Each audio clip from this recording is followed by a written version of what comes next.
এরপর যে আমরা তোমাদেরকে দেখাবো উদাহরণ 6। উদাহরণ 6 পর পর একটা কাজ আছে, কাজ 2 এবং অনুশীলনীর 7 ক। এই সবগুলো অঙ্ক একই রকম, যেটা তোমাদের ষষ্ঠ শ্রেণীর 4.1 অর্থাৎ 4.1 এর এই পর্যায়ে আমরা এই সবগুলো অঙ্কের যেহেতু একই নিয়মের আমরা এইটার সমাধানটা দেখবো। 7 ক তোমার পাঠ্য বইয়ের 7 কতে বলা আছে খাতার দাম x টাকা, একটা পেন্সিলের দাম y টাকা, রাবারের দাম z টাকা, অর্থাৎ একটা একটা করে। নিচের এগুলো দ্বারা কি বোঝায় সেটা লিখবো। পাশাপাশি খতে আরেকটা অঙ্ক আছে, খর সমাধানটা আমরা করব।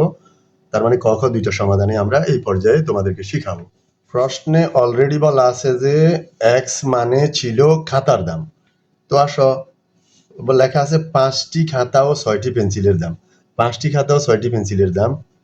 তো খাতা মানে x, সাথে 5 দিবা 5টা খাতা, আর 6টা পেন্সিল, পেন্সিল ছিল y, সাথে 6 দিবা, এবং এই মোট দাম, মোট মানে যোগফল। ওকে, 8টা পেন্সিলের দাম, পেন্সিল মানে y, আর 8টা পেন্সিল 8y, আর 3টা রাবার, রাবার মানে z, 3টা রাবার মানে সাথে 3 দিলেই 3টা রাবার।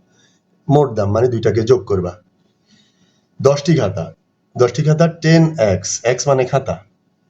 5টি পেন্সিল 5y, 2টি রাবার, রাবার মানে z, সাথে 2, তার মানে মোট দাম, মোট দাম মানে সবগুলাকে কি করব, যোগ করব।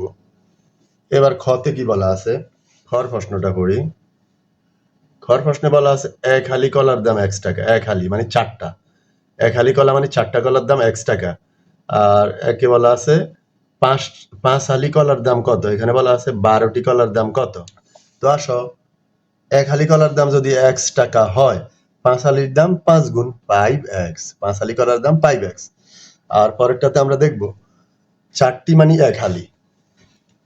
তো 4টি যদি 1 হালি হয়, আর আমার এখানে বের করবো আমরা 12টি, তো 12টি মানে কয় হালি, আমরা তো মুখে মুখে পারি। তারপরে 12টি ভাগ 12 ভাগ 4 মানে কয় হালি, 3 4 12 মানে 3 হালি। 12টির দাম বের করা যেই কথা, 3 হালির দাম বের করা একই কথা। তো আসো, এক হালির দাম যদি x টাকা হয়, তাহলে 3 হালির দাম কত, 3 গুণ।